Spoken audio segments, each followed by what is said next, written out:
Naidu Reddiar lobby Telugu lobby வேலை செய்கிறது திமுகவில். தொகுதி பங்கீட்டு குழு பேச்சு குழுவில் இருக்கிறவர்கள் அனைவருமே நேருவும் ஏவாவேலும் தான் டிசைடிங் அத்தா இருக்கு. துரைமுருகனுக்கு தெரியாதது அந்த ஃபைலுக்குள்ளார என்ன இருக்குதுங்கிறது பிரேமலதாவுக்கு. ஆனால் நம்ம கேட்ட தொகுதிகளோடது திமுக வேட்பாளர் அறிவிக்க போறாங்கன்னு எப்படி தெரிஞ்சுது? துரைமுருகன் பொதுச் செயலாளருக்கே தெரியலன்னா எப்படி அந்த 3 தொகுதிகள் நம்ம கேட்டது அந்த லிஸ்ட்ல இருக்குங்கிறது தெரிஞ்சு அப்ப உள்ள யார் இருக்கா? நாங்கள் கேட்ட தொகுதிகளை நீங்கள் எங்களுக்கு கொடுக்காம சாட்டிஸ்ஃபை பண்ணாமல் அதுக்குள்ளார நீங்கள் உங்கள் கேண்டிடேட் லிஸ்ட்டை அறிவித்தா நாங்கள் ராஜ்யசபாவை ராஜினாமா பண்ணிவிட்டு உங்கள் கூட்டணியிலேருந்து வெளியேறுவோம். முதலமைச்சருடைய மனசுக்குள்ளார போய் யாரோ தேமுதிக நமக்கு பலம் நம்ப வச்சிருக்கிறீங்க இல்லைன்னு சொல்றீங்களா? எப்படி இருக்குங்கிறீங்க? மக்கள் நீதி மையத்தின் சார்பாக வந்தது, தொகுதி பங்கீட்டில் கலந்துக்கிட்டது, இது எல்லாமே செட்டிங் பேச்சு, இது ஐவாசி தான் பண்ணியிருக்காங்க. தேமுதிக காங்கிரஸ் இழுபறி கடைசி நிமிஷம் வரைக்கும் மக்கள் நீதி மையத்தை புல்லவர் பண்ணீங்க. ஏன்னா ராகுல் காந்தி கடுமையான அதிருப்தியில் இருக்கிறாரு. இங்கே மீண்டும் திமுகவோட கூட்டணி தொடர்ந்ததில் அவருக்கு 0.1% கூட திருப்தி இல்லை. எழுதி தரேன், இப்பயே எழுதி வச்சுக்காங்க. இங்கே தேர்தல் முடிகிற வரைக்கும் சோனியா காந்தியோ பிரியங்கா காந்தியோ ராகுல் காந்தியோ தமிழ்நாட்டுக்கு பிரச்சாரத்துக்கு வரமாட்டார்கள். மக்கள் நீதி மையத்தையும் தேமுதிகவையும் கை காட்டி இந்திய யூனியன் முஸ்லீம் லீகுக்கும் கம்யூனிஸ்டுகளுக்கும் மார்க்சிஸ்ட் கம்யூனிஸ்டுக்கும் விடுதலை சிறுத்தைகளுக்கும் சீட்டுகள் குறைக்கப்பட்டது. தாவேகா உருவானதனால் எந்த கட்சிக்கு பிரச்சனை உருவானதோ இல்லையோ, எனக்கு தெரிஞ்சு அதிமுகலையோ பிஜேபி கூட்டணியிலையோ எந்த சலசலப்பும் இல்லை. அதிகமான சலசலப்பு ஏற்பட்டதுங்கிறது திமுகவில் தான். இந்த 0.5%னால நீங்கள் ஆட்சியை விட்டீங்களா? பிரேமலதா இப்போ கொண்டாந்து வலு சேர்க்க போகிறாங்களா? மேடம், ஒரு பக்கெட்டு வெயிட்டேஜ் வேணும்னு நினைக்கிறீங்க. ஆனால் வெயிட்டுக்கு பதிலாக கல் வைக்கலாம், ஏதாவது வைரம் வைக்கலாம். போய் தவிடு போட்டால் எப்படி வெயிட் வரும்? கூட்டணிக்குள்ளார சில விரிசல்கள் விழும். தேர்தல் சமயத்தில் கீழே கூட்டணி நிர்வாகிகளுக்குள்ளார ஒற்றுமை இருக்காது. ஒன்டே தமிழ் நேயர்களுக்கு வணக்கம். இன்று நம் நிகழ்ச்சியில் நம்முடன் இணைந்திருப்பவர் திரு திருச்சி சூர்யா அவர்கள். சார்கிட்ட கேட்க நிறைய கேள்விகளும் சந்தேகங்களும் இருக்கு, பேசுவோம். வணக்கம் சார்.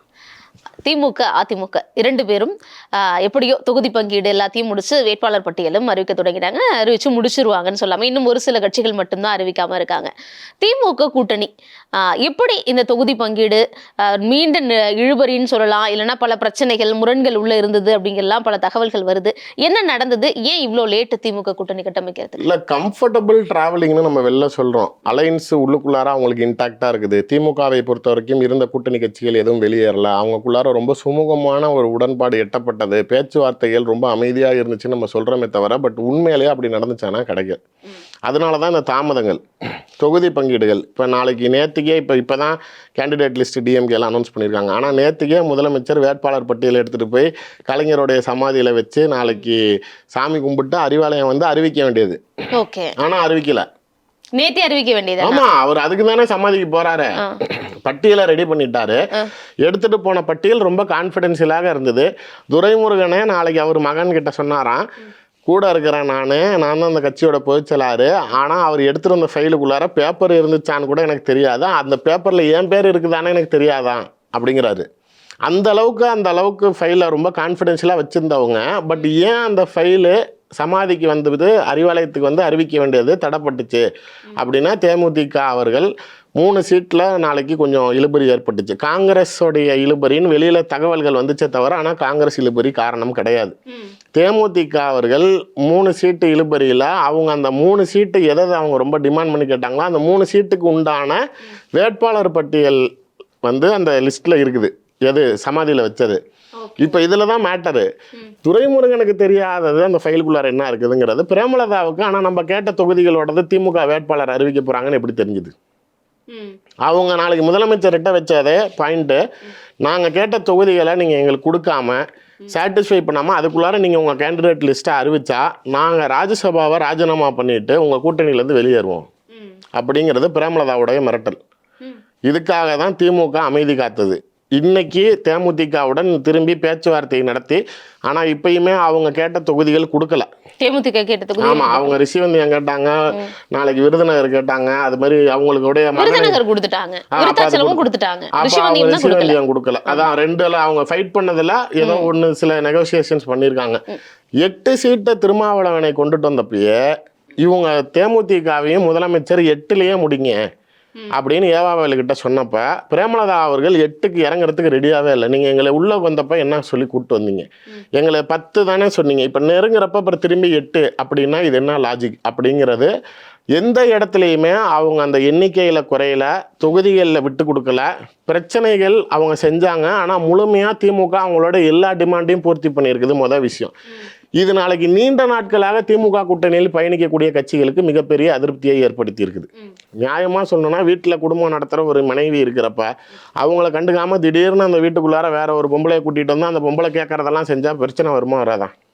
இப்போ அந்த பிரச்சனை தான் நடக்குது திமுகவில். இல்லை, நீயே சொல்றீங்க அறிவாலய, அதாவது கலைஞர் அவர்களுடைய நினைவிடத்திற்கு போனது, அப்புறம் அறிவாலயத்துக்கு போனது நேற்று இரவே அறிவிக்கிறாங்கன்னு செய்திகளுமே வந்து தினம் சற்று நேரத்தில் அறிவிக்க போறாங்க அப்படின்னு சொல்லிட்டு.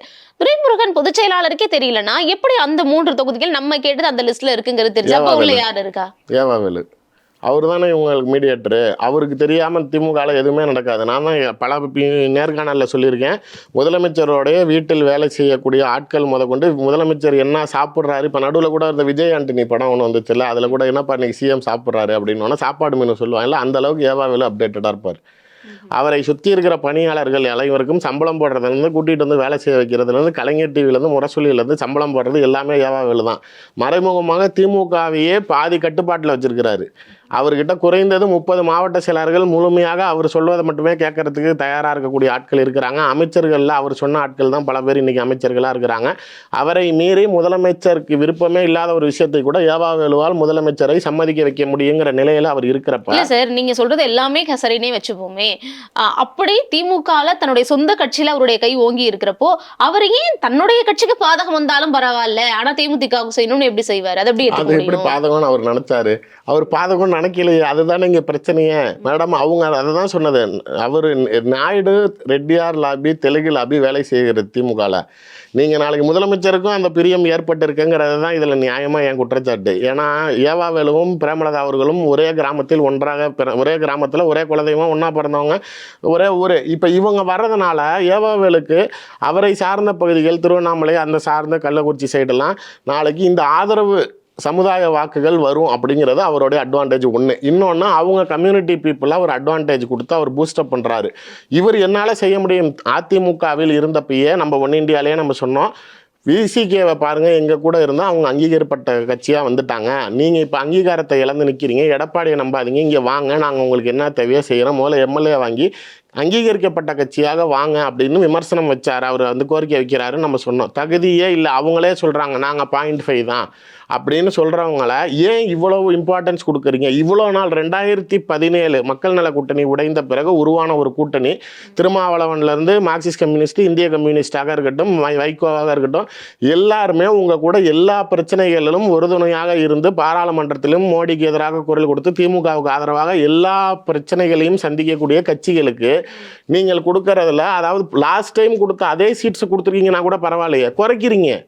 என்ன சொல்லி குறைக்கிறீங்க? நாளைக்கு நாங்கள் அதிகமான தொகுதிகளில் நிற்கணும் அப்படின்னு சொல்லி குறைச்சிட்டு மக்கள் நீதி மையத்திட்ட முதலமைச்சர் ஸ்டாலின் அவர்கள் கமலஹாசனிடம் முன்னையே சொன்ன வார்த்தை, அதாவது நான் சொல்கிறது விஜய்க்கு விசில் அப்படின்னு சின்னம் அறிவிக்கப்பட்டப்பயே கமலஹாசனுக்கு டார்ச் லைட் அப்படின்னு வந்துருச்சு. அந்த நிலையிலேயே கமலஹாசன் அவர்கள் ஸ்டாலின் கிட்ட கூப்பிட்டு எங்களுக்கு 26 தேர்தலில் சீட்டு வேணான்ட்டார். அப்பயே சொல்லிட்டாராம். இப்போ இவங்க ஸ்டாலின் அவர்கள் கமலஹாசன்கிட்ட தனிப்பட்ட முறையில் நீங்கள் வேணான்னு சொல்லாதீங்க, இப்போ ஓப்பனா நாங்கள் உங்களை வச்சு தான் மற்றவங்களை குறைக்கணும். அவங்க கமலஹாசன்கிட்ட சொன்ன வார்த்தை திமுக அதிகமான இடங்களில் நிற்கணும்னு நினைக்கிறோம். இப்போ நீங்கள் உள்ளே வந்ததுனால உங்களை வச்சு நாங்கள் கவுண்ட்டை குறைச்சிக்கிறோம், அதனால் நீங்கள் எதுவும் சொல்லாதீங்க. இந்த ஐவாஷ் இதை இப்போ இவங்க பண்ணது, பேச்சுவார்த்தை நடத்தினது, மக்கள் நீதி மையத்தின் சார்பாக வந்தது, தொகுதி பங்கீட்டில் கலந்துக்கிட்டது, இது எல்லாமே செட்டிங் பேச்சு, இது ஐவாஷ் தான் பண்ணியிருக்காங்க. ஏன் கமல்ஹாசன் அப்படி சொல்லணும்? ஏன்னா அவருக்கு நிற்கிறதுக்கு தேவையில்ல மேடம். அவர் என்ன மேடம், நீங்கள் அவரை பெரிய கொள்கைவாதி மாதிரி பேசுகிறீங்க. அவர் விஸ்வரூபம் படத்தை அதிமுக தடை செஞ்சிச்சு. அந்த கோவத்தில் நாளைக்கு அதிமுக மீது இருக்க கோவத்தில் கட்சி ஆரம்பித்தார். இந்த நிலையிலையும் அதிமுக பக்கத்து போகாமல் திமுக பக்கத்து நின்னார். திரும்பி இப்போ இங்கே உள்ளே வந்தார், பிக் பாஸுக்கு போனார், எம்பி கொடுத்தோன்னா பிக் பாஸ் விட்டு வெளில வந்துட்டார். வேற என்ன கட்சியில இருக்கிறவங்க சட்டமன்றத்துக்குள்ளேயும் தன்னுடைய கட்சியோட குரல் ஒழிக்கணும்னு நினைக்க மாட்டாரா? யாரும் நினைக்கலையே. அவர் ஏன் அப்படி நினைக்கிறேன்? விக்ரம் படம் உதயநிதி ஸ்டாலின் எடுத்தாரு, அதீத லாபம் கொடுத்தாங்க, சம்பளத்திலேயே ப்ராஃபிட் கொடுத்தாங்க, அதையும் சேர்த்து சம்பளம் கொடுக்குறாங்க, அது இல்லாம லாபத்துல பங்கு கொடுத்தாங்க, பயங்கரமா படம் ஓடிச்சு, இல்லாத பொல்லாத காசு கொட்டிருச்சு, அவர் மயங்கி போய் இருக்கிறாரு. இப்பயும் படத்தோட வீக்னஸ்ல தான் அடிக்கிறாங்க. நீங்களே பார்த்துருப்பீங்கல்ல, கமலஹாசனும் ரஜினியும் சேர்ந்து ஒரு படம் நடிக்கிறாங்கன்னு சொல்லி நெல்சனை வச்சு நாளைக்கு ஒரு ட்ரெய்லர் ஓட்டுறாங்கல்ல. எனக்கு ஒரே ஒரு லாஜிக் அதில் சொல்லுங்களேன். ஓப்பனாக சொல்லுவான், அந்த படத்தில் வர சீனை அந்த ரஜினி வந்து கேட்பார், கமல் கேட்பார், இந்த படத்தில் யார் ஹீரோ சொல்லுங்க அப்படிங்குவார்ல. அது ஏன் தெரியுமா? நெல்சன் அதில் சொல்லவே மாட்டார். சஸ்பென்ஸ் கிடையாது. ஏன்னா அவங்களுக்கு கதையே இப்போ வரைக்கும் தெரியாது. மேடம் கதையே ஃபிக்ஸ் பண்ணல மேடம். நீங்களே எனக்கு லாஜிக்கலாக சொல்லுங்கள். ஒரு படம் 2 நடிகர்கள் நடிக்க போகிறாங்கன்னு கமிட் ஆகிருக்கிறாங்க. இப்போ நடுவில் சுந்தர்சி கமிட் ஆனார், சுந்தர்சி திரும்பி அதை பின்வாங்கிட்டார்ல. இப்போ அதுக்கு அப்பாற்பட்டு இது நாங்கள் பண்ண போகிறோம் அப்படிங்கிறத தான் ஃபிக்ஸ் பண்ணியிருக்காங்களே தவிர கதை ஃபிக்ஸ் ஆகலை, வேறு எதுவுமே ஃபிக்ஸ் ஆகலை. செய்தியாளர் சந்திப்பில் வெளிப்படையாக சொன்னார் சார், டார்ச் லைட்டில் தான் நாங்கள் நிற்கணும்னு ஆசைப்பட்டோம், டார்ச் லைட் எங்களுக்கு வழங்கப்படலை. அதெல்லாம் நாளைக்கு ட்ராக் பண்ணுறதுக்காக பேசினது. நான் அந்த லாஜிக்கு வரேன். எனக்கு இந்த பட லாஜிக்கு ஃபஸ்ட்டு சொல்லுங்கள். இந்த ப்ரோமோ எதுக்காக இந்த சமயத்தில் வெளிவருது? சரி, படமே எடுக்கல, படம் முடிஞ்சிருச்சா? ப்ரோமோ எப்போ வரும்? ட்ரெய்லர் எப்போ வரும்? ஆடியோ லஞ்ச் எப்போ வரும்? இல்லை இந்த அளவுக்கு ஒரு பூம் எப்போ வரும்? வெறும் இணைகிறாங்க அப்படிங்கிறப்பயே நாளைக்கு நீங்க போட்டுருவீங்களா? இதை ஏன் போடுறீங்க அப்படின்னா, சரி இது பிரம்மாண்டமான ஒரு ரொம்ப பேர் எதிர்பார்த்த இது மாதிரி நடக்குமான்னு எதிர்பார்த்த ஒரு இணைப்பு. அது ஏன் இந்த கரெக்டான எலெக்ஷன் டைம்ல பண்றீங்க? நெல்சன் எல்லாத்துக்குமே இந்த மாதிரி ஒரு கிளிம்ஸ் மாதிரி ஒரு வீடியோ போடுவாரு, இல்ல பாட்டு ஃபர்ஸ்ட் சாங் வரப்பதான் போடுவாரு. உங்க லாஜிக்கே வரேன், எல்லாம் முதல் பாட்டு வரப்ப போடுவாரு, இல்லன்னா படம் வரப்ப போடுவாரு. இது ஏன் இப்பயே போடுறீங்க அப்படிங்கறது சொல்லுங்க. இணைகிறாங்கிறப்ப அதை காட்டுறதுக்கு ஒரு வீடியோ போட்டு இது மாதிரி இது பண்றாங்க. அதுல ஒரு அரசியல் இருக்குங்கிறத பேசுங்க மேடம். விஜய் வந்து சனிக்கிழமை வெளியில பிரச்சாரத்துக்கு வர ஆரம்பிச்சப்ப சனிக்கிழமை தமிழ்நாடு அரசு சார்பா நிகழ்ச்சிகள் நடத்தப்பட்டது. அப்போ மாணவர்கள், அரசு பள்ளியில் படித்த மாணவர்கள் பெரிய உயரிய பதவிகளுக்கு போறாங்கன்னு நடத்தினதுல முதலமைச்சருக்கு பக்கத்துல அருகில் உட்கார்ந்து இந்த 2 நடிகர்கள் யாரு? ரஜினி ஒன்று, கமல் ஒன்று. அப்போ விஜயை டார்கெட் செய்வதற்கு அந்த திரைத்துறையில் இருந்து அதை விட பெரிய பின்பமாக இருக்கக்கூடிய 2 நபர்களை வைத்து விஜயை டார்கெட் செய்வதற்கு திமுக எப்படி தயாராக சில விஷயங்களில் பயன்படுத்துறீங்களோ, இந்த படத்தில் நாளைக்கு இந்த ட்ரெய்லர் போகிறீங்க, சினிமா தேட்டர் போனால் வருது, நாளைக்கு இப்போ நீங்கள் வீட்டில் படம் பார்க்குறப்ப வருது, யூடியூப்பில் போனால் ஆட் வருது, எல்லாமே அந்த இருவரையும் ரஜினியும் கமலையும் காட்டினதுக்கப்புறம் அங்கே வரது ரெட் ஜெயண்ட் லோகோ தான், இன்பன் உதயநிதினு தான் வருது. யார் மறைமுகமாக எந்த விளம்பரத்தை தேடுறீங்க? இவங்க 2 பேர்த்தையும் கூட்டிகிட்டு வந்து எங்கே ஷோ ஆஃப் பண்ணுறீங்க? அப்போ இதுலேயும் நாளைக்கு அவருக்கு ஒரு அட்வான்ஸ் பணம் கொடுத்துருப்பீங்களா, படம் கமிட் ஆனதுக்கு? அப்போ கமலை பொறுத்த வரைக்கும் திரைத்துறையில் அவருக்கு வாய்ப்பு கிடைத்தால் போதும், படம் வந்துச்சா பணம் வந்துச்சா அப்படிங்கிறதான் பார்க்குறாரு தவிர. சொல்கிறேன், நீங்கள் வைக்கிறது ஒரு அபாண்டமான குற்றச்சாட்டாக இருக்குது. படத்துக்காகவும் காசுக்காகவும் கட்சியே வேணாம், நீங்கள் என்ன நம்பி இருக்கணும், யாரு கேட்டு கேட்டாலும் பரவாயில்லன்னு கமல் முடிவு எடுத்துருக்காருன்னு சொல்கிறீங்க. கௌதமிக்கே அப்படிதான். நல்லா இப்போ மக்கள் நீதி மையத்துக்கு என்ன நம்பி இருந்தவங்க, அவங்களுக்கு மட்டும் என்ன செஞ்சாரு? அது அவங்க தனிப்பட்ட வாழ்க்கை நம்ம பேசலாம். கட்சி அரசியல் அப்படிங்கிறப்போ அது மனநிலை என்ன? நம்பி இருந்தவங்களை காப்பாத்தினாரா? கட்சி அந்த கணக்குல தானே கொண்டுட்டு வரீங்க. நான் அதே தான் நியாயம் கேட்கறேன். பெண்ணாக நியாயமா நீங்க அது பெண்ணுக்கு குரல் கொடுக்கறப்ப நீங்க என் பக்கம் தான் நிக்கணும். இல்ல அத இப்போ வந்து கமல் அவர்கள் ஃபர்ஸ்டே சொல்லிட்டாரு. ஆனா திமுக அமைதியா இருக்குன்னு சொன்னது ஏன் நாளைக்கு நீங்க சொன்ன லாஜிக்கை வச்சு இழுபறி பண்ணாங்கன்னு சொல்றேன். அதாவது டார்ச் லைட் எல்லாம் நிப்போம் அப்படின்னு. ஏன்னா நாளைக்கு மத்த அலையன்ஸ் எல்லாம் ஃபிக்ஸ் ஆகல, தள்ளிக்கிட்டே போகுது. அப்போ நாளைக்கு உங்களோட உட்காந்தோன்னு முடிஞ்சிருக்கணும்ல. அப்போ அவங்களுக்கு முடிஞ்சிருச்சா, எவ்வளோ என்ன ஏது எங்கெங்கன்னு கேட்பாங்களா அடுத்த கட்சியில். அப்போ நாளைக்கு அந்த பிரச்சனைகளை உங்களுக்கு கடைசி நிமிஷம் வரைக்கும், மேடம் தேமுதிக காங்கிரஸ் இழுபறி கடைசி நிமிஷம் வரைக்கும் மக்கள் நீதி மையத்தை புல்லவர் பண்ணீங்க. ஏன்னா அவங்ககிட்ட கேட்டதுக்கு அவங்க உதயசூரியன் நிற்க சொல்கிறான், அவங்க டார்ச் லைட்டுன்னு சொல்கிறாங்க, நீங்கள் இப்படி பேசிக்குவோம், இதுதான் பிரச்சனைன்னு சொல்லிக்குவோம், அதனால் இதை வச்சே இழு அப்படின்னு சொல்லி அவங்களை வைத்து நீங்கள் வெளியில் நான் பேசுகிறத விடுங்க. நீங்கள் தேமுதிக வச்சே வந்து ஒரு இதனால தான் பிரச்சனையே, இவங்க வந்தது தான் பிரச்சனையேன்னு சொல்ல பண்ணுறீங்க. நான் சொல்லலை, திருமாவளவனே சொல்கிறாரு சார், வெளிப்படை அவரே பேசுகிறாரு சார். இது மாதிரி தேமுதிகவுக்காக இத்தனை நாள் நீங்கள் கொள்கை ரீதியாக கூட வந்தவங்களுக்கு வந்து சீட்டை குறைச்சிட்டாங்களேன்னு கேட்குறப்ப அவரே சொல்கிறாரு, அவங்க ஒரு காலத்தில் எதிர்கட்சியாக இருந்தவங்க, ஒரு கட்சிக்கான ஒரு அந்தஸ்து இருக்கு, தேசிய கட்சியா காங்கிரஸ் இருந்திருக்காங்கன்னு, காங்கிரஸுக்கும் தேமுதிகவுக்கும் கொடுத்தது சரின்னு திருமாவளவனே சொல்றாரு. எடப்பாடி பழனிசாமி என்ன சொல்றாரு?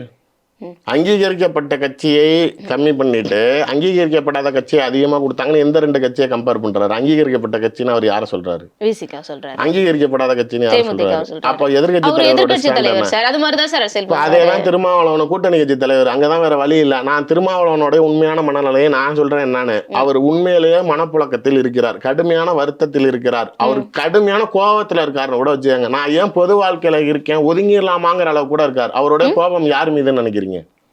ஸ்டாலின் மீது நினைக்கிறீங்களா? திமுக தலைவர்கள் மீது நினைக்கிறீங்களா? திமுக மீது நினைக்கிறீங்களா? இல்ல, விசிகாவில் இருக்கக்கூடிய தலைவர்கள் மீது தான் அவர் கோபத்தில் இருக்கார். ஏன்? ரவிக்குமார்ல இருந்து, வன்னியரசுல இருந்து, ஆளுநர் ஷானவாஸ்ல இருந்து இந்த மாதிரியான நபர்கள் விசிகாக்குள்ளாரே இருந்துட்டு முழுமையாக திமுகவுடைய உறுப்பினர்களாகவும் திமுகவுடைய ஆதரவாளர்களாகவும் செயல்படுறாங்க. நான் சமூக போராளியாக பாதிக்கப்பட்ட விளிம்பு நிலை மக்களுக்காக ஆரம்பிச்ச கட்சி இன்னைக்கு எந்த கண்ணோட்டத்தோட பயணிக்குது, நான் எங்க போறேன் அப்படின்னு எனக்கு புரியல. ஒரு தேர்தல்லையும் திமுக நம்மளே அசிங்கப்படுத்துது, நம்மளே கம்மி பண்ணுறாங்க, நம்மளை ரொம்ப ஓரம் கட்டுறாங்க, நம்மளை மதிக்க மாட்டேங்கிறாங்க, திமிரி எழுலான்னு பார்த்தா கூடையே இருக்கிறவர்கள் இந்த கட்சிக்குள்ளாரே இருந்துக்கிட்டு நாளைக்கு என்னை திமுகவுக்கு மறைமுகமாக அடிமையாக ஆக்கிறார்கள் அப்படிங்கிறது. இப்போ நான் சொன்னால ஒரு 2 நிமிஷம் டைலாக், இது அவ்வளவும் திருமாவளவன் பேசுனது. இதை விட இன்னொன்று சொல்கிறேன், திருமாவளவன் ரவிக்குமார்கிட்ட என்னைக்கு இந்த கூட்டணி பங்கீடு பேச்சுவார்த்தை ஆரம்பித்து இவரை கம்ப்ளீட்டாக அவர் எல்லாத்துக்கும் அக்செப்ட் பண்ண வைக்கிறதுக்கு ட்ரை பண்ணாரோ, வேறு வழி இல்லாமல் எல்லா பக்கட்டும் அணை கட்டினாரோ, அன்றைய நாளிலிருந்து, நான் சொல்கிறது ஒரு 25 நாள்னு வச்சுக்கோங்க, 25 நாளாக திருமாவளவன் ரவிக்குமார்கிட்ட பேசுறதில்ல. 0 பாயிண்ட் கான்வர்சேஷன். ஏன் அந்த அதிருப்தி? அப்படிங்கிறப்ப நாளைக்கு அவருக்குள்ளார அந்த மனப்புழக்கங்கள் இருக்குது, நீங்கள் நினைக்கிறதெல்லாம் கிடையாது. கம்யூனிஸ்ட் கட்சிகள்கிட்ட இருக்குதா? கண்டிப்பாக இருக்குது. மார்க்சிஸ்ட் கம்யூனிஸ்ட், இந்திய கம்யூனிஸ்ட் சொல்றாங்கல்ல, அவ்வளவுதானே. ஏன்னா அவங்களுக்கு போறதுக்கு வேற இருப்பிடம் கிடையாது மேடம். தேசிய கட்சியாக இருந்தவங்க இன்னைக்கு தேசியத்துல எல்லா மாநிலத்திலையும் அலைஞ்சிட்டாங்க. கேரளாலேயே இந்த தேர்தலில் அவங்க வரமாட்டாங்கிற நிலை இருக்கிறப்ப தமிழ்நாட்டில் அவங்க உயிர் வாழ்றதே திமுகனால தான். அவர்களுடைய வாழ்க்கையை நீங்கள் கேட்டா ஐயோ இப்படிலாம் இன்னும் வாழ்றாங்களா அப்படின்னு நீங்க கேட்பீங்க. இப்போ கம்யூனிஸ்ட் கட்சியில ஒரு எம்எல்ஏ ஒருத்தர் இருக்காரு, அவர் சைக்கிளில் போறாரு, அவர் மனைவி 100 நாள் வேலை திட்டத்துக்கு போறாங்க. நாளைக்கு என்னங்க இப்படி இல்லாமல் சும்மா செட்டிங் பண்ணுவாங்க? சத்தியமாக கம்யூனிஸ்டோடைய வாழ்க்கைகள் அதான். நீங்கள் எம்எல்ஏவாக இருந்தாலும் உங்களோட மாத சம்பளத்தை கட்சி கொடுத்துடணும். அதில் இருந்து அவங்க ஒரு 10% 5% தான் கொடுப்பாங்க, அதை வச்சு குடும்பம் நடத்துங்க. அப்படி இருப்பவர்கள்கிட்ட திமுக பெரிய தொகை கொடுத்துச்சு அப்படின்னா கம்யூனிஸ்ட் தலைவர்கள் தலை வணங்குவாங்களா? மாட்டாங்களா? அப்படிப்பட்டதுனால கம்யூனிஸ்ட் தலைவர்கள் தனிப்பட்ட முறையில் ஆதாயம் அடைகிறனால சில பேர் நீங்க வந்து பணத்துக்காகவும் தனிப்பட்ட ஆதாயம் சொல்ல முடியாது. அவங்க கொள்கை ரீதியாக பாசிசத்திற்கும் பாஜகவிற்கும் தேசிய கட்சி உள்ள வந்துடக்கூடாது, பாஜக ஒண்ணு பேசுங்களேன். அதாவது இதுக்கு முன்னாடி இருந்தவங்க, நான் சொல்றது 2017 இருந்து இந்த அலைன்ஸ் எல்லா கம்யூனிஸ்டுகள், விசிக, மதிமுக, நீங்க வேல்முருகன்ல இருந்து ஆரம்பிச்சு வேல்முருகன் வெளில போறதுக்கு கவலைப்படல. ஆனால் ஏவாவேலு சொல்றாரு, வேல்முருகன் ராமதாஸ் திமுக கிட்ட பணம் கேட்டதை விட அதிகமா கேட்கிறாரு அப்படின்னு குற்றச்சாட்டு வைக்கிறாரு. ஓகே, உள்ள கேபின்குள்ளார பேசுனது. நான் கேட்குறேன், சரி வேல்முருகனுக்கு ராமதாஸ் கேட்குற அளவுக்கு பணம் கேட்கறதுக்கு தகுதி இல்லை அப்படின்னா பிரேமலதாவுக்கு தகுதி இருக்குதா? ராமதாஸ் கேட்ட பணத்தை விட பிரேமலதா கொடுக்கறதுக்கு பிரேமலதாக்கு என்ன தகுதி? கொஸ்டின் தானே. உள்ள ரைஸ் ஆனது பணம், சீட்டே கிடையாது. நான் சொல்கிறேன் வெளிப்படையாக, வேல்முருகன் அவர்கள் சட்டமன்றத்தில் உங்களை ஏற்று கேள்வி கேட்டப்ப உங்களுக்கு பிடிக்கலன்னா நீ எந்திரிச்சு வெளில போ, இல்லை கட்சியை விட்டு போ, இல்லை நீ பதவியை ராஜினாமா பண்ணுன்னு என்றைக்குமே திமுக அவரை ஒரு நாள் மறுத்து பேசியதில்லை. இந்த இடத்துலையும் தெலுங்கு லாபி தான் வேலை செஞ்சிருக்குன்னு சொல்கிறேன். தமிழ் தேசியம் பேசிய அரசியல், தமிழர்களுக்காக பேசியது, மொழி அரசியல் பேசினார் சட்டமன்றத்தில். சேகர் பாபு நாளைக்கு அவரை ஏற்று பேசினப்ப சட்டமன்றத்திலேருந்து வெளியில் வந்து பிறமொழி அமைச்சர்களின் அதிகாரங்கள் அதிகமாக இருக்குது, பிறமொழி அதிகாரிகளுடைய பேச்சை கேட்டு அரசாங்கம் நடக்குதுன்னு குற்றச்சாட்டு வச்சார்ல. கோயில்களில் தமிழில் அர்ச்சனை செய்யணும் அப்படின்னு சொன்னாங்க. அப்படிங்கிறப்ப நாளைக்கு சேகர்பாபு எந்திரிச்சு கோயிலில் தமிழில் அர்ச்சனை பண்ணால் எவனுமே வரமாட்டாயா அப்படின்னு சொல்லி மொழியை கேவலப்படுத்துகிறார். அவர் பிறமொழி அமைச்சர்களை வந்து முன்னிலைப்படுத்துறாரு. என்கிட்ட சண்டை போட்டப்போ அமைச்சர் கேட்கலன்னார்ல, முதலமைச்சர் வேடிக்கை பார்த்தாருன்னார்ல. இவ்வளோ சண்டை நடந்துச்சு, நீங்கள் அப்போலாம் தூக்கி எறியல. கடைசி நாள் சட்டமன்றத்தில் உங்களையும் துணை முதலமைச்சரையும் அவர் அவ்வளோ புகழ்ந்தப்ப நாளைக்கு அப்பாவும் மகனும் சேர்ந்து சிரிச்சுக்கிட்டு தானே இருந்தீங்க. ஆனால் இன்றைக்கி அவர் கூட்டணி கட்சி உள்ள கேபினில் நடந்ததே சொல்கிறேன் மேடம். 2 சீட்டு கேட்டார், 1 தான் கொடுக்க முடியும்னாங்க. ஆனால் அவர் பெரிய தொகையை கேட்டார், அவ்வளோலாம் கொடுக்க முடியாதுன்னப்ப அவர் சொன்னார், நான் 5 வருஷம் ஆட்சியில் உங்கள் கூட இருந்தேன், நீங்கள் எனக்கு எந்த அமைச்சரும் எதுவும் செஞ்சு கொடுக்கல, எதை கேட்டாலும் நாளைக்கு இது அதுன்னு காரணம் சொன்னீங்க. இப்போ உங்களுக்கு அப்போல்லாம் நான் தேவையில்லை, இப்போ நான் தேர்தல் சமயம் நீங்கள் என்கிட்ட வரீங்க, எனக்கு எப்போ தேவையோ நீங்கள் என்கிட்ட வரப்போ தானே நான் அறுவடை பண்ணிக்க முடியும், அதனால் எனக்கு இதை செய்யுங்கன்னப்ப அவங்க அதை கொடுக்க மறுத்தாங்க. ஏன்னா இங்கேயும் ரெட்டியார் லாபி தான், இங்கே நாளைக்கு தெலுங்கு லாபி தான் உள்ள இருக்கு. தொகுதி பங்கீட்டு குழு பேச்சு குழுவில் இருக்கிறவர்கள் அனைவருமே நேருவும் ஏவாவேலுவும் தான் டிசைடிங் அத்தாரிட்டி. பணம் யாருக்கு எவ்வளோ கொடுக்கணும், எந்த சீட்டு கொடுக்கணுங்கிறத. அப்போ இங்கேயும் அந்த லாபி வேலை செஞ்சதுனால இவங்க நாளைக்கு வேல்முருகனை வெளியில் துரத்தி விடணுங்கிறதுக்கு குறிப்பிட்டு அவருக்கு தகுதி இல்லைன்னு நாளைக்கு தமிழக வாழ்வுரிமை கட்சிக்கு தகுதி இல்லை. நாம் தமிழர் கட்சியிலிருந்து பல பேர் விலகிய பிறகு எனக்கு தெரியும் திராவிட கொள்கைக்குள்ளார எங்களால் அக்காமடேட் பண்ண முடியாது, நாங்கள் நாளைக்கு தமிழ் தேசிய கொள்கையில் வந்தோம், அதனால் எங்களுக்கு திமுகக்குள்ளார வந்தால் அந்த ஐடியாலஜிக்கலி செட் ஆகாதுன்னப்ப அப்போ நீங்கள் வேல்முருகன் கட்சிக்கு போங்க, அவர் தமிழ் தேசியம் தானே பேசுகிறாருன்னு பணம் கொடுத்து நீங்கள் வேல்முருகன் கட்சியில் போய் சேருங்க. நாம் தமிழர் கட்சியை உடைக்கிறதுக்காக திமுக கொண்டு போய் நாம் தமிழர் கட்சியிலேருந்து சேர்த்துட்டு வந்து டிவிகேல சேர்த்து விட்டப்போ உங்களுக்கு சந்தோஷமாக இருந்துச்சு. காளியம்மாள்கிட்டயே திமுக பேரம் பேசினப்ப அந்த அம்மா கொள்கையை விட்டுட்டு வரமாட்டேன்னப்ப நீங்கள் நாளைக்கு வேல்முருகன்ட்ட போங்க அப்படின்னு தான் பேசினாங்க. இவ்வளவு தூரம் உங்களுக்கு பின்னாடி இருந்த உங்களுக்கு பேக்கிங் பண்ணப்பெல்லாம் அவர் தேவைப்பட்டார். தேர்தல் சமயத்தில் நாளைக்கு அவரை இவ்வளவு தூரம் தூக்கி எறிகிறீங்க அப்படின்னா மற்ற கட்சிகளுக்கு என்ன? நான் கேட்கறது, இவ்வளவு நாள் பயணிச்சவங்களுக்கு என்ன மரியாதை கொடுத்தீங்க? ஒருத்தர வெளில போடாங்கிறீங்க, மற்றவங்க எல்லாத்தையும் கம்மி பண்ணுங்கிறீங்க, இஷ்டம் தான் இருங்கிறீங்க. தாவேகா உருவானதனால் எந்த கட்சிக்கு பிரச்சனை உருவானதோ இல்லையோ, எனக்கு தெரிஞ்சு அதிமுகலையோ பிஜேபி கூட்டணியிலேயோ எந்த சலசலப்பும் இல்லை. அதிகமான சலசலப்பு ஏற்பட்டதுங்கிறது திமுகல தான். தேமுதிகவுக்கு பரவலாக 234 தொகுதியிலுமே பரவலா வாக்கு வங்கி இருக்கு. அது ஒரு வேளை நமக்கு கை கொடுக்கும். அது 4 முனை போட்டி, விஜய்ங்கிற புது வருகை, ஏதோ ஒரு இடத்துல ஒரு கம்மி ஓட் பெர்சன்டேஜ்ல தோக்கக்கூடிய வாய்ப்பு கூட இவங்க இருந்தா கொஞ்சம் அது பாசிட்டிவா இருக்கும்னு நினைச்சிருக்கலாம். நேற்றுக்கே அந்த ஃபைலை எடுத்துட்டு போய் முதலமைச்சர் அறிவிக்காம இருக்கிறப்ப என்கிட்ட திமுக ஒரு முக்கியமான அமைச்சர் தான் இந்த தகவலை சொன்னப்போ நான் சொன்னேன், தேமுதிகவுக்கெல்லாம் திராவிட முன்னேற்ற கழகம் அஞ்சுது, திராவிட முதலமைச்சர் அஞ்சுறாரா அப்படின்னு கேட்டதுக்கு, இல்லைப்பா முதலமைச்சர் எங்கேயுமே 1-2 ஓட்டு கூட செதறிடக்கூடாதுன்னு நினைக்கிறாரு அப்படின்னாங்க. நான் சொன்னேன், அந்த 1-2 ஓட்டு தான் அவங்ககிட்ட இருக்குது, அந்த 1-2 ஓட்டுக்கு எதுக்கு இவ்வளோ தாங்குறீங்கன்னு தான் கேட்குறேன். நீங்கள் சொல்கிற மாதிரி அவங்களே அவங்க வாயால் ஆமாம் நான் 0.5% ஒத்துக்கிறாங்க. மாவட்ட செயலாளர்கள் கூட்டம் நடக்குது திமுகவில், அதில் செந்தில் பாலாஜி கொங்கு பகுதியில் டெல்டா விட அதிகமான இடங்களை ஜெயிப்போன்னு பேசுகிறாரு. அன்பில் மகேஷ் திரும்பி பேசுகிறப்ப நீங்கள் எந்தக்கையும் நேரு தான் டெல்டா ராஜா, ஏன்னா நான் திரும்பி போய் திருவரம்பூரில் நிற்கணும், எனக்கு நேரு வேலை செய்யணும், அதனால் டெல்டாவில் நேரு தான் ஜெயிப்பாருன்னு அவர் முட்டு கொடுத்தாரு. மறுபடியும் நேருவுக்கும் செந்தில் பாலாஜிக்கும் வெளிப்படையாக அரசியல் நடக்குது, 2 பேரும் எதிரியாக இருக்கிறாங்கிறப்ப அவர் நேரு திரும்பி செந்தில் பாலாஜி கவுண்டர் கொடுக்க போகிறப்ப மைக் எடுத்து சிஎம் அதெல்லாம் பேசாதீங்க விடுங்க, தேமுதிகவை கொண்டுட்டு வந்தால் நமக்கு வலு சேர்க்கும், நீங்களே இப்போ கொண்டுட்டு வந்துருக்கோம்ல அதை பற்றி பேசுங்கிறாரு. இப்போயே புரியுதா? அவர் கள நிலவரமே புரியல. அந்த சந்தானம் படத்தில் சொல்கிற மாதிரி அவர் ஆள் மனசுக்குள்ளார யாரோ போய் அவர் டாக்டர்னு நம்ப வச்சிருக்காங்கிற மாதிரி முதலமைச்சருடைய மனசுக்குள்ளார போய் யாரோ தேமுதிக நமக்கு பலம் நம்ப வச்சிருக்கிறீங்க. இல்லன்னு சொல்றீங்களா? எப்படி இருக்குங்கிறீங்க?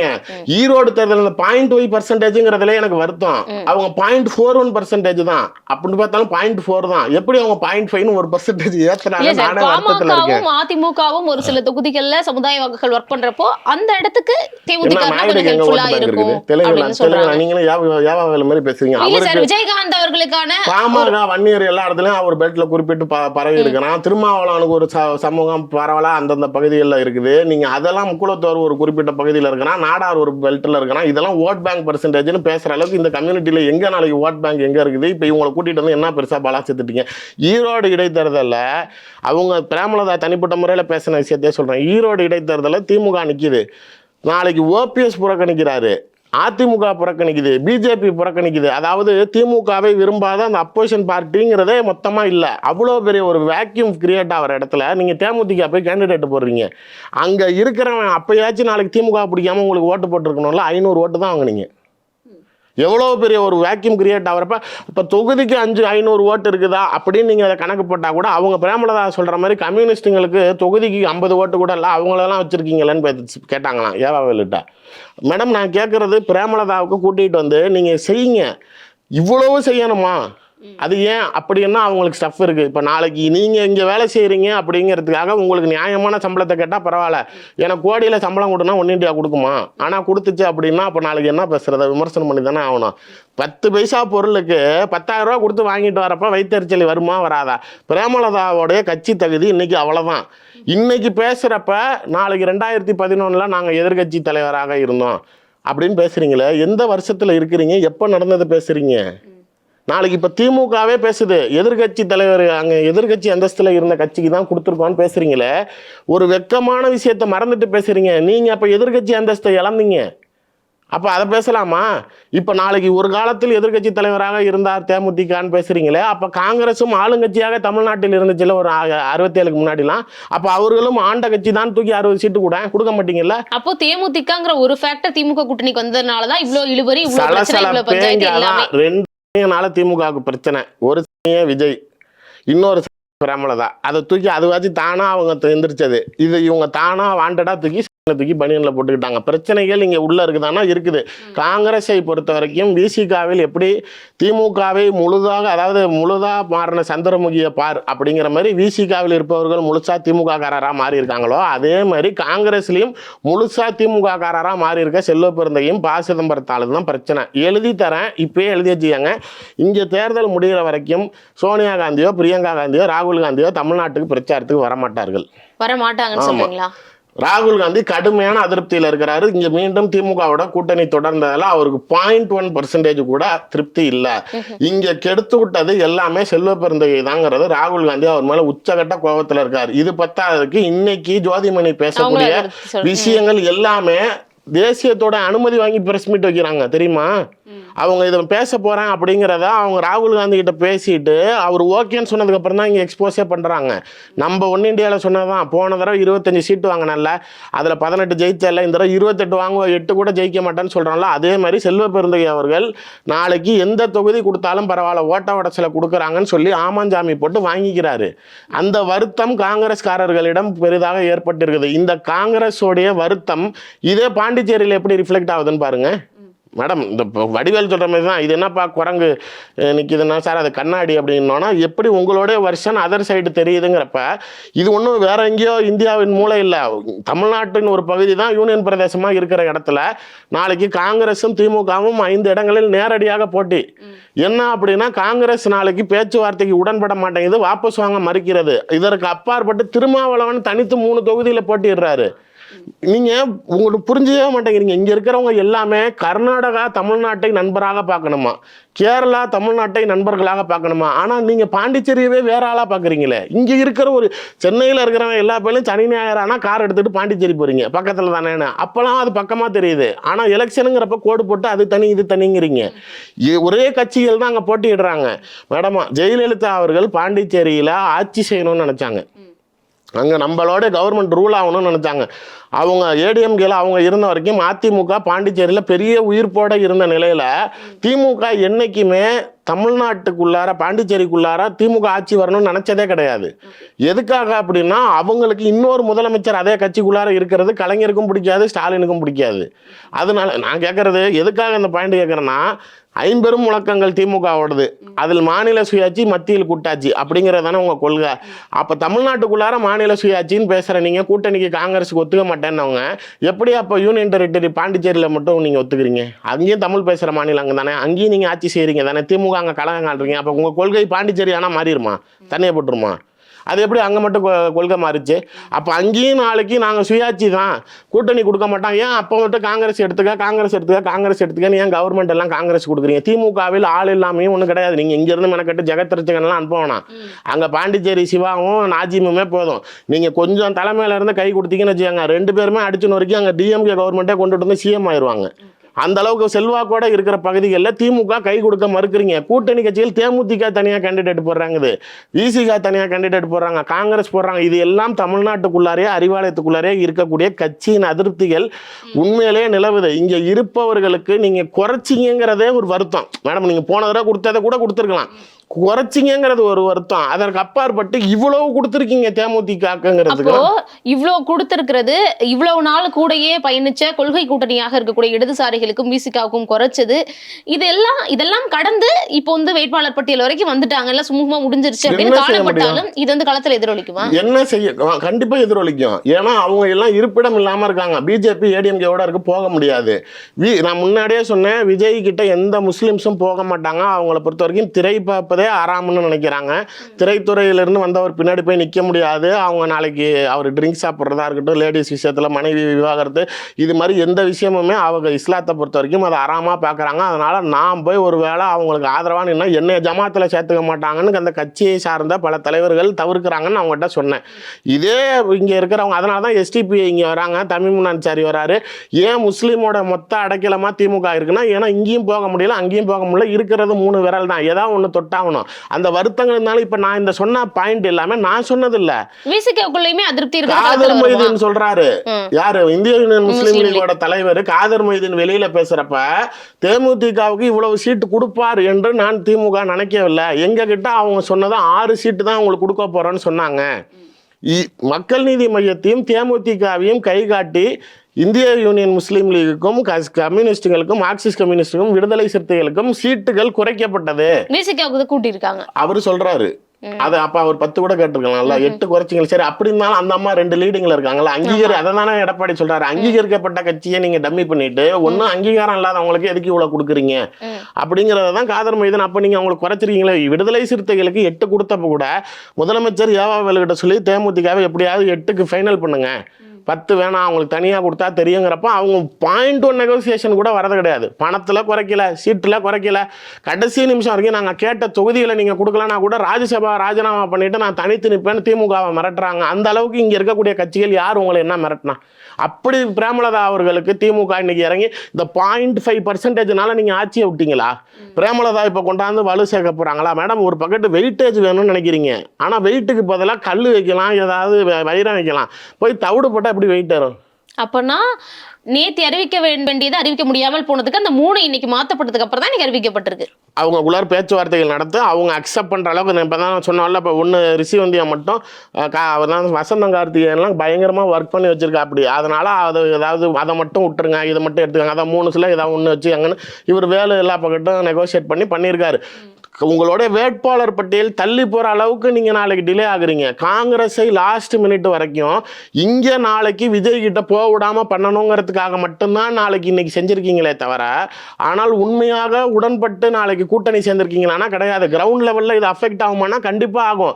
ஏன்னா கிரவுண்ட் லெவலில் யாருமே கூட்டணி கட்சி தலைவர்கள் ஜெல்லாக மாட்டாங்க. மேடம், நீங்கள் எனக்கு செய்யலைங்கிறது வேற. இன்னைக்கு நீங்கள் இருக்கிற இத்தனை ஆண்டு காலமாக ஒன் இண்டியாவில் வேலை செஞ்சுட்டு நாளைக்கு திடீர்னு ஒரு இந்த சேனலுக்கு வரப்போ உங்களுக்கு செய்யறதை விட அதிகமாக உங்களுக்கு செஞ்சா இங்கே நீங்கள் என்னதான் வேலை செஞ்சாலும் முழு மனசோட வேலை செய்வீங்களா? அதே வருத்தங்கள் அந்த கட்சியை சார்ந்தவங்க எல்லாத்துக்கும் இருக்குங்கிறப்ப கிரவுண்டில் எப்படி ஜெல்லாகும்? நீங்கள் எங்களை அவமானப்படுத்தியதை விட அவர்களுக்கு கொடுக்கக்கூடிய அதீத முக்கியத்துவம் அப்படிங்கிறது எங்களால் ஏற்க முடியாதது. வெளியில் சொல்ல முடியாமல் இருந்தாலும், ஏன்னா வேற போக்கிடம் கிடையாது.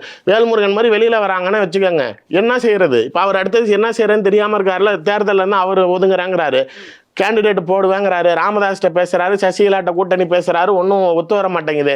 இப்போ தனியரசுக்கு ஒரு கிருஷ்ணசாமிக்கு கதை அப்படி தானே ஆச்சு. விஜயை நம்பி போனார், அங்கேருந்து திமுக வந்தார், வேணாருனாங்க, ஏடிஎம்கே வேணான்னாங்க, அப்போ ரோட்டில் விட்டிங்களே. இப்போ எல்லா கட்சிகளும் நாளைக்கு ஏதோ ஒரு சர்வைவல் பாயிண்ட்டுக்காக பார்ப்பாங்களே. கமலஹாசன் எப்படி திரைத்துறையில் நடிகராக இருக்கிறாரோ அரசியலையும் அவர் நடிகராகவே இருக்கிறார். பணம் கொடுக்கப்பட்டது அவருக்கு தேர்தல் சமயத்தில் மற்ற கட்சிகளை ஏமாற்றுவதற்கு. நீங்கள் கொஞ்சம் எனக்கு நடிச்சு கொடுத்துட்டு போங்கன்னு முதலமைச்சர் கேட்டார். அதுக்காக கமலஹாசன் நாளைக்கு நடிச்சார். கட்சி சின்னம் கொடுத்தப்பே சொன்னேன், டார்ச் லைட் தான் கொடுத்துருக்காங்க, பேட்டரி கொடுக்கல, அது எரியாதுன்னு சொன்னேன். நீங்க தான் இன்னைக்கு சொன்னீங்க அவர் ஏன் நிற்பாரு, நீங்க அதுக்குள்ளார அவசரப்படுறீங்க. நீங்க நான் அப்பயே சொன்னேன்னா அவர் தேர்தலில் நாளைக்கு கேண்டிடேட் போட மாட்டாருன்னு உங்ககிட்ட சொன்னேன். எப்போ 4 மாசத்துக்கு முன்னாடியே சொன்னேன்.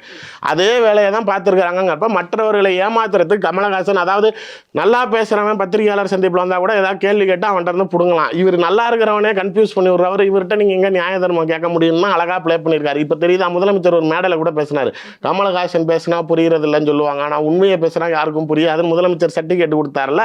ஏன்னா அந்த உண்மைகள்லாம் இவங்களுக்குள்ளார இருக்கிற டீலிங் இப்படி தான் இருக்குது. இவர்கள் கடைசி வரைக்கும் மேடம் புல்லோவர் பண்ணதே நல்லா பாருங்க. தேமுதிக புல்லோவர் ஆச்சு, அடுத்தது இவங்க மக்கள் நீதி மையம் புல்லோவர் ஆச்சு, விசிகாவை புல்லோவர் பண்ணாங்க. கடைசி வரைக்கும் அவர்கள் திருமாவளவனுக்கு விபூதி அடிப்பதற்காக மட்டுமே இந்த 2 கட்சிகளையும் பயன்படுத்தியிருக்காங்க. அடுத்தது மக்கள் நீதி மையத்தை வச்சு விசிகாவை முடித்தோடனே தேமுதிக முடிச்சு கடைசியாக நாளைக்கு 10 முடிச்சுட்டாங்க. செல்வ பெருந்தகை காங்கிரஸ்காரராக காங்கிரஸுக்கு நியாயம் கிடைக்கக்கூடிய தொகுதிகளோ அல்ல கட்சி வளர வேண்டும்ங்கிற எண்ணத்திலேயோ நல்லா அதிகமாக ஜெயிக்கக்கூடிய தொகுதிகளில் கவனம் செலுத்தலை. தான் ஜெயிக்க வேண்டிய தொகுதிகளும் தன்னுடைய ஆதரவாளர்களுக்கு ஜெயிக்கிற தொகுதிகளை மட்டும் வாங்கிட்டு பெருவாரியான தொகுதிகள் திமுக ஏதோ தூக்கி போட்டதை தான் வாங்கிட்டு வந்திருக்காருங்கிறது ஜோதிமணி சொல்றதுதான் உள்ள நடந்துச்சு. ஓகே, அப்போ இது களத்துல எதிரொலிக்கும் அப்படின்னு சொல்றீங்க. கூட்டணிக்குள்ளார சுமூகமாக எந்த நிலையிலும் நடக்கல. கண்டிப்பாக இந்த பிரச்சனைகள் பிற்காலத்தில் வெடிக்கும். பாண்டிச்சேரியில எப்படி ஒரு காலத்துல இப்பயே வெடிக்குதோ, திமுகவில் நாளைக்கு இது இந்த கூட்டணிக்குள்ளார சில விரிசல்கள் விழும். தேர்தல் சமயத்தில் கீழே கூட்டணி நிர்வாகிகளுக்குள்ளார ஒற்றுமை இருக்காது. பொறுத்திருந்து பார்ப்போம். என்ன மாதிரியான முடிவுகள் மக்கள் கையில தான் இருக்கு, நடக்குதாங்க அதை பார்ப்போம். இவ்வளவு நேரம் ஒதுக்கி இந்த கேள்விகளுக்கு மிக நேர்த்தியா தெளிவான பதில்கள் கொடுத்தது நன்றி sir. Subscribe to One India and never miss an update.